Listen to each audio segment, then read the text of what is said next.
Libro La búsqueda sagrada, capítulo 10. ¿Pueden escalar una montaña juntos?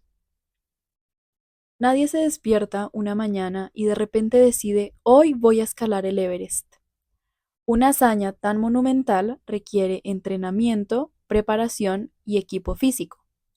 Mucha preparación. De hecho, los expertos recomiendan a quienes escalan el Everest llevar al menos 3 pares de botas y muchos calcetines. Las herramientas te ayudan a sobrevivir, así que no escatimes en ellas. Necesitarás mosquetones, ascensores, un dispositivo de rappel, un arnés de escalada y bastones de trekking.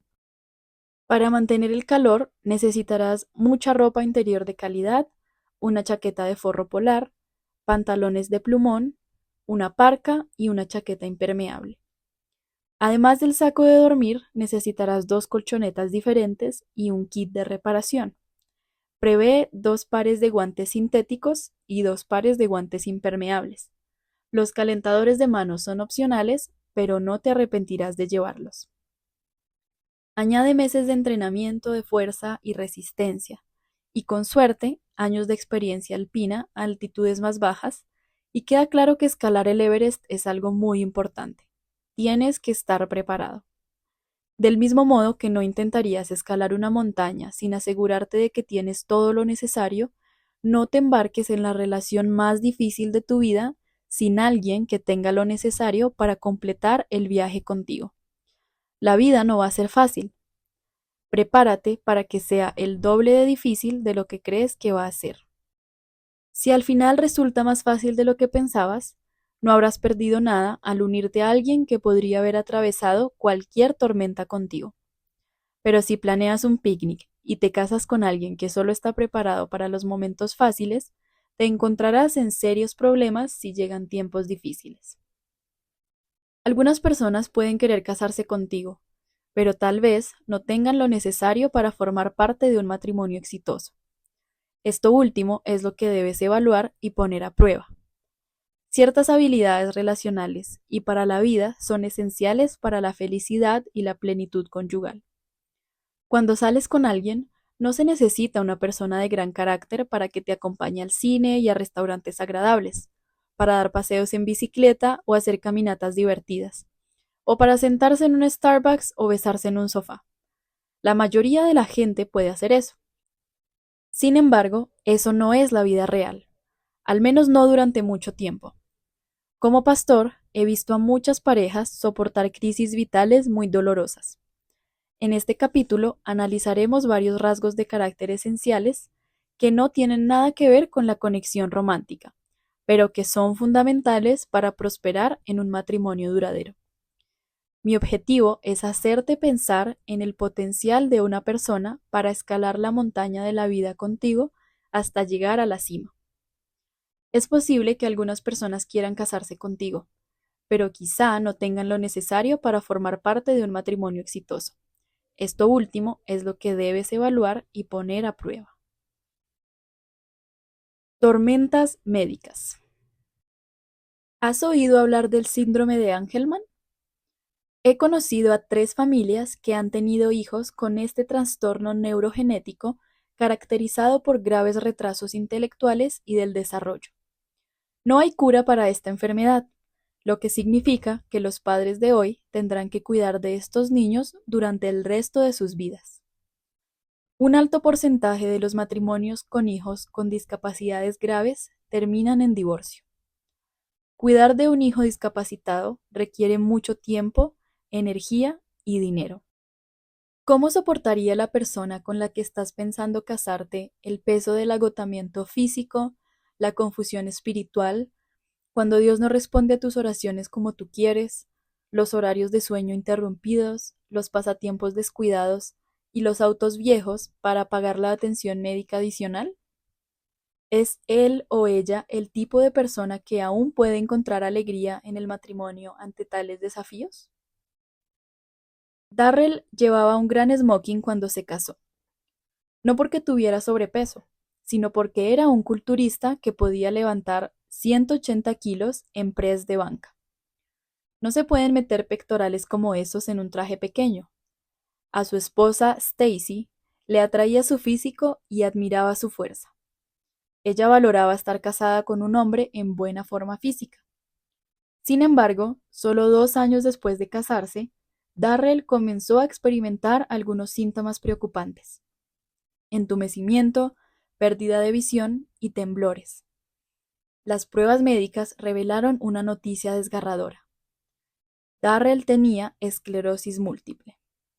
El fuerte y atlético esposo de Stacy luchó valientemente para no tener que usar un scooter durante el mayor tiempo posible, pero sus piernas no pudieron sostenerlo mucho más allá de su 45º cumpleaños. Eso deja mucha vida, mucho matrimonio por vivir. Durante la mayor parte de su vida en común, a pesar de que Stacy se casó con un hombre fuerte y culturista, ella ha tenido que hacer la mayor parte del trabajo pesado. Jake se casó con Grace, una exitosa mujer de negocios que trabajaba para una prestigiosa empresa de consultoría. Ella tenía el tipo de trabajo que asegura el futuro profesional. Si querías obtener un MBA, su empresa te metía en Harvard o Wharton. Si querías trabajar para una organización sin fines de lucro u otra empresa, también te ayudaban a conseguirlo.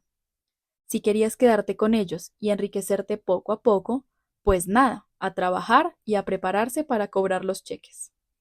Cuando Jake y Grace se casaron, ella ganaba mucho más dinero que él, hasta que una enfermedad autoinmune comenzó a apoderarse de su cuerpo y finalmente la dejó postrada en cama durante más de 6 meses.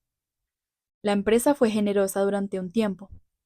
Finalmente, la empresa se dio cuenta de que Grace no iba a volver. Jake pensaba que se casaba con una mujer que le proporcionaría más del doble de sus ingresos, pero ahora está casado con una mujer que necesitará su apoyo, quizás durante el resto de su vida. No sabes lo que te depara el futuro, pero puedes conocer el carácter de la persona con la que decides casarte. ¿Es esta persona lo suficientemente fuerte como para soportar un golpe similar y seguir adelante? La capacidad espiritual de mantener la esperanza, incluso ante obstáculos que suponen una gran presión, es una cualidad esencial en la vida. Aun cuando no había motivos para tener esperanza, Abraham siguió teniendo esperanza. Romanos 4:18. No minimices la importancia de casarte con alguien que sea fuerte espiritualmente, que no se queje y que no se vuelva contra Dios a la primera señal de problemas. La vida suele estar llena de problemas. Los padres de tus hijos. Durante una entrevista, una actriz de Hollywood no alabó ante el periodista la riqueza, el aspecto físico o la reputación de su esposo.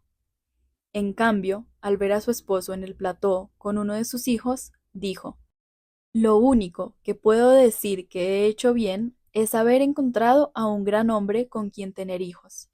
Es como si no hubiera hecho nada mejor en este mundo. Mis hijos tienen un buen papá". Para muchos de ustedes, las conversaciones sobre los hijos futuros son puramente teóricas. Cuando los niños nacen y tienen un nombre, y pueden tocarlos y mirar sus adorables ojos, experimentarán emociones y una capacidad de amor sacrificial que ni siquiera sabían que existía. Estarían dispuestos a cruzar el océano nadando con un traje de plomo para salvarlos. Sin embargo, el acto de amor más significativo tiene lugar antes de que nazcan. Antes de aceptar casarte con alguien, pregúntate: ¿será esta la mejor madre o el mejor padre para mis hijos? Llegará un momento en el que, como esta actriz, estarás más agradecido de lo que puedas imaginar, o más arrepentido de lo que jamás lo has estado, por haber elegido para ellos un padre maravilloso o abusivo. Esto no era lo más importante cuando pensaba en la mujer con la que debía casarme, pero sí pensaba que Lisa sería una madre dedicada y acerté. Fue una profesora creativa que educó a nuestros hijos en casa hasta que llegaron al instituto. Su sacrificio y dedicación beneficiaron enormemente la trayectoria educativa de nuestros hijos. También recuerdo el funeral de la madre de un amigo. Era una mujer tranquila, pero el tipo de madre que, según mi amigo, dejaba la casa desordenada para poder sentarse a hablar con nosotros. La familia no era muy exitosa, pero vivieron con mucho cariño, recuerdos felices y celebraciones ruidosas. Tú eliges el estilo de crianza que quieres para tu propia familia: académico, divertido, sin presiones, exigente, devoto, negligente, y la persona con la que decidas casarte tendrá un gran impacto en ese objetivo. Lo más importante es que espero que quieras que tus hijos compartan tu fe. ¿La persona con la que planeas casarte es el tipo de hombre o mujer que te ayudará a conseguirlo o más bien te lo impedirá? Una joven que se describía a sí misma como una cristiana muy comprometida, planeaba casarse con un hombre agnóstico cuyos padres eran budistas. Me preguntó qué opinaba. ¿Quieres que tus futuros hijos sean cristianos? Más que nada, respondió. Entonces, déjame plantearte una situación. Tu esposo nunca te acompaña a la iglesia, pero tú llevas a tu hijo todas las semanas porque deseas más que nada que él acepte a Jesús como su Salvador y Señor. Cuando ese niño cumple 8 años, le pregunta a su padre: Papá, ¿por qué no vienes a la iglesia con nosotros? Y el padre le responde: Hijo, yo no creo en esas cosas, y te voy a decir por qué. Hice una pausa y le pregunté: ¿crees que escuchar a su padre, a quien idolatra, menospreciar tu fe, le ayudará a acercarse a Dios o le alejará de él? Y cuando pasa la noche en casa de sus abuelos y ve su altar budista y les oye hablar de su fe, tienes a un niño que ve a uno de sus padres ir a una iglesia cristiana, a otro menospreciar la fe por completo y a sus abuelos practicar una religión totalmente diferente. Si quieres que tus futuros hijos sean cristianos más que nada, ¿es este el tipo de entorno que elegirías para tu hijo? Además de querer que tus hijos conozcan al único Dios verdadero, también querrás que sean amados por ambos padres, no tolerados, no simplemente mantenidos, sino involucrados, amados y apreciados. No estás eligiendo solo un compañero de vida. Estás eligiendo a la futura mamá o papá de tus hijos. ¿Es esta la persona digna de ese trabajo? Los padres solteros suelen pensar cuidadosamente en el tipo de padre que elegirían, y a menudo lo convierten en uno de los criterios principales antes de salir con alguien. Los que no tienen hijos harían bien en seguir su ejemplo. Los abuelos de tus hijos. Este no es tan absoluto como la categoría anterior. Es una buena añadidura, pero no lo consideraría en absoluto un factor decisivo. Aún así, vale la pena tener en cuenta que no solo estás eligiendo al futuro padre o madre de tus hijos, sino también a sus futuros abuelos. Si quieres construir una familia con valores, es útil contar con un legado sobre el que construir.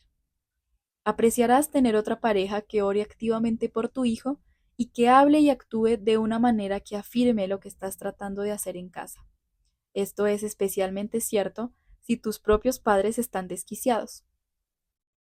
Tus hijos verán a sus abuelos compartir tu fe, tratarse de cierta manera y hablar de los demás de cierta manera. Eso crea estabilidad y les da una base mucho más sólida desde la cual pueden concebir y nutrir su propia fe.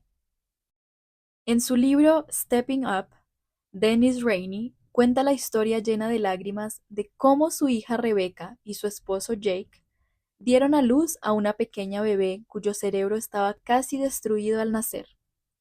La pequeña Molly vivió solo 7 días, pero en esa semana llena de amor recibió abundante cuidado, oraciones y consuelo. Como tanto Rebecca como Jake provienen de familias sólidas, dos parejas de abuelos estaban allí, orando por la pequeña Molly, leyéndole las escrituras y cantando canciones de adoración junto con sus padres. Así es como Dennis describe los últimos momentos de Molly en la tierra, cuando todos sabían que estaba a punto de morir y planearon sus últimas despedidas. Bárbara fue la primera. Fue toda una maniobra asegurarse de que todos los cables y tubos que mantenían con vida a Molly no se enredaran, pero finalmente la tuvo en sus brazos. Bárbara no dejaba de decir lo honrada que se sentía por poder sostener a la pequeña princesa del rey. La abrazó con fuerza y le susurró palabras de amor y admiración al oído mientras le acariciaba la cara. Era imposible contener las lágrimas. Cuando le tocó el turno a Bill, le acarició el rostro, le susurró tiernamente su amor y compartió con ella sus versículos favoritos de las Escrituras. Pam sonrió mientras mecía suavemente a Molly y le cantaba Jesús me ama.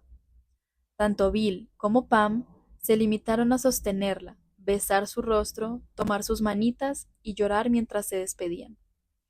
Cuando me pusieron a Molly en brazos, la sentí tan calientita como todos los recién nacidos. Intenté cantarle, pero dudo que reconociera Jesús me ama, ya que solo pude articular algunas palabras entre lágrimas. Mientras sus hijos crecían, Dennis solía contarles historias de un país de fantasía lleno de gente Speck. Dennis siempre ponía a uno de los Speck en un dilema desgarrador, y luego decía, y tendrán que esperar hasta mañana por la noche para escuchar el resto de la historia.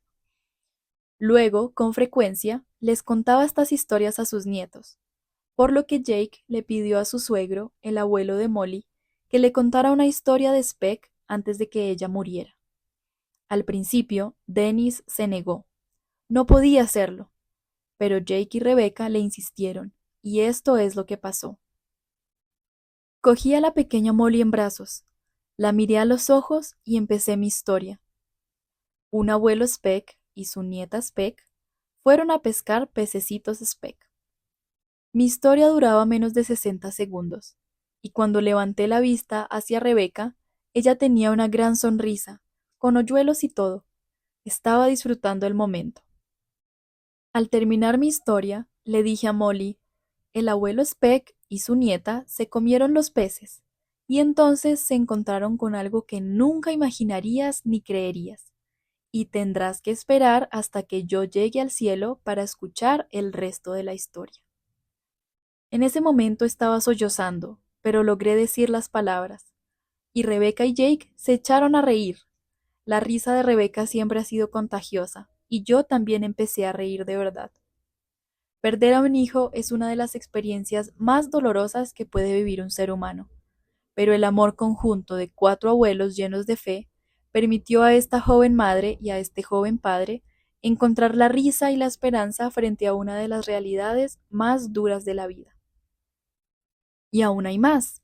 Con todas las risas en la habitación, el monitor de oxígeno de la pequeña Molly, que estaba en un anémico 80%, subió al 92%, luego al 94%, al 97%, al 98%, al 99% y finalmente al 100%.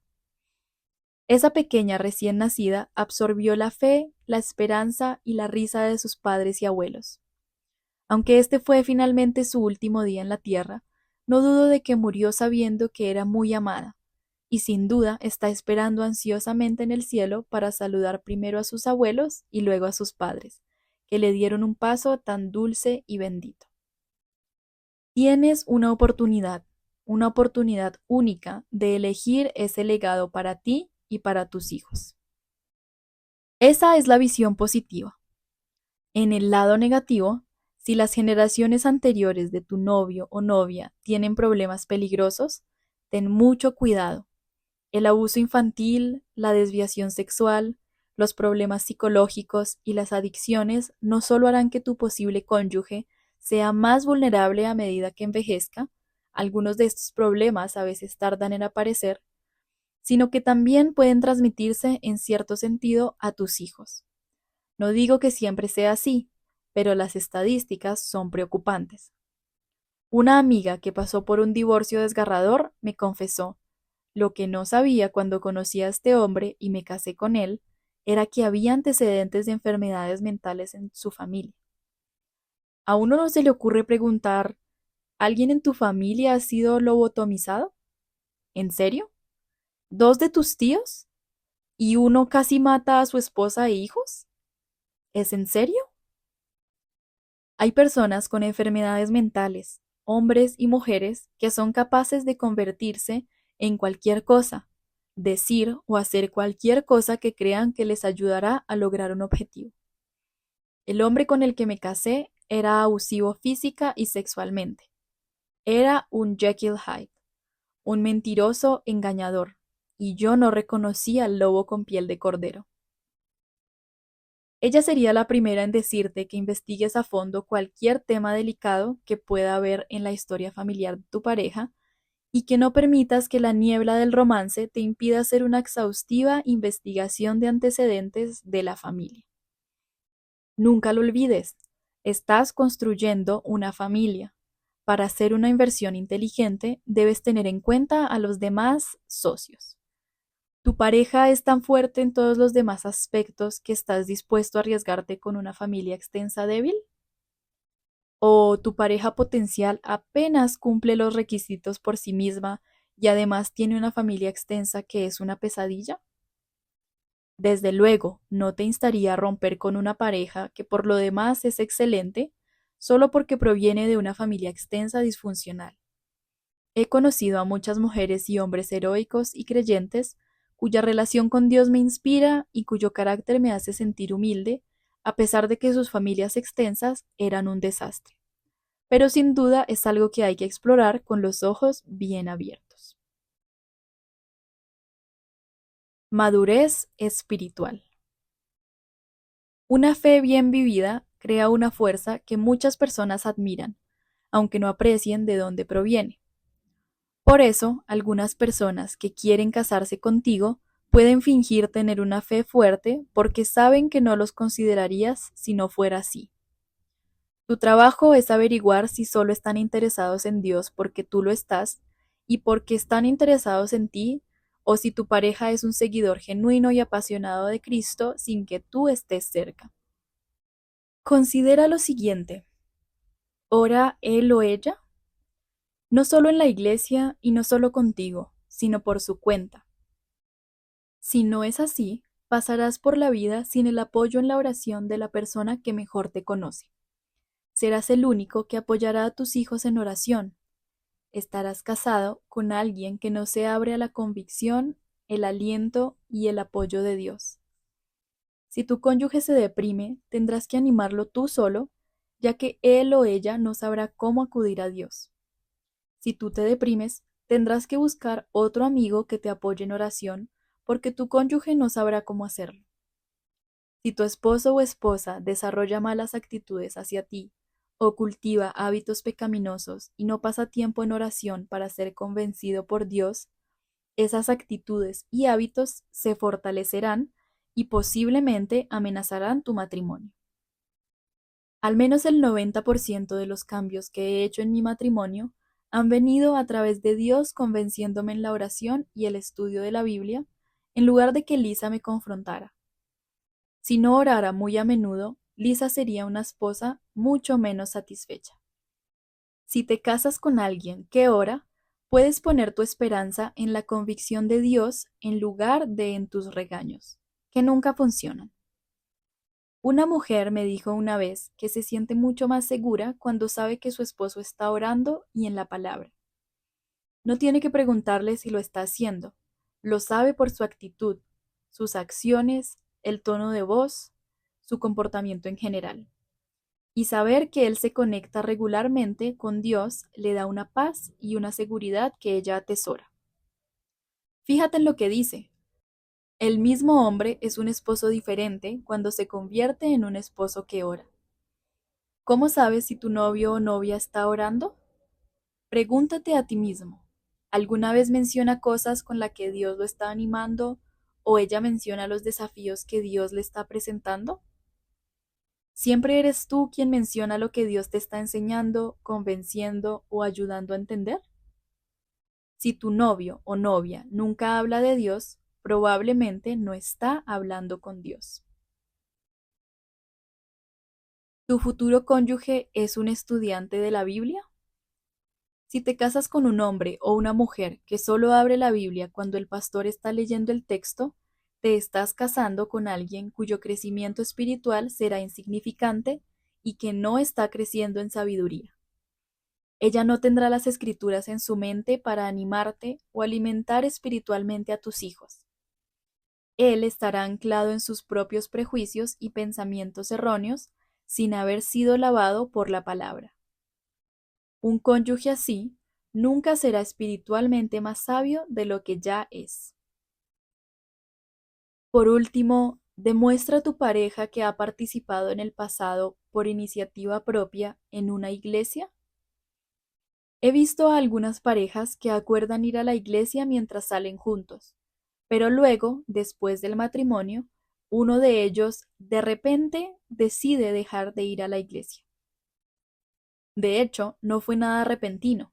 La persona solo empezó a ir a la iglesia para mantener el interés de su novio o novia. La mejor manera de evitar esto es saber que la iglesia formaba parte de la vida de tu pareja antes de conocerte. ¿Por qué es importante ir a la iglesia? Una iglesia sana proporciona instrucción constante, momentos semanales de renovación con Dios y responsabilidad si tu cónyuge empieza a desviarse. En este capítulo hemos mencionado algunos problemas de carácter. En el siguiente hablaremos de algunas habilidades necesarias para las relaciones. Alguien puede ser lo suficientemente fuerte para ser tu pareja, pero carecer de la competencia y la capacidad para ser un excelente esposo o esposa en lo que se refiere a las relaciones. Preguntas para reflexionar. Número 1. En una escala del 1 al 10, ¿qué tan difícil crees que será el matrimonio? 1, siempre fácil si estás verdaderamente enamorado. 10, un reto difícil todos los días. Número 2. ¿Cómo crees que la percepción que tiene una persona de la dificultad del matrimonio influirá en la persona con la que se case? Número 3. ¿Considerarías casarte con alguien de quien te sientes profundamente enamorado, aunque no creas que esa persona sea muy madura? ¿Dónde trazas la línea? ¿Cuán madura debe ser una persona en lo que respecta a las relaciones para que te sientas cómodo casándote con ella? Número 4. ¿Has conocido alguna familia o pareja que haya tenido que soportar graves dificultades médicas? ¿Cómo afectó eso a su relación? ¿Cómo influyó lo que observaste en las cualidades que esperas de la persona con la que deseas casarte? Número 5. ¿Estarías dispuesto a casarte con alguien que te hace reír, cuya compañía disfrutas y por quien sientes atracción sexual, aunque no estés seguro de que sea un buen padre? ¿Por qué sí o por qué no? Número 6. ¿Cómo puedes saber de antemano si alguien será un buen padre o madre? Número 7. Describe a los abuelos ideales para tus futuros hijos. ¿Qué importancia le das a que tus hijos tengan abuelos así?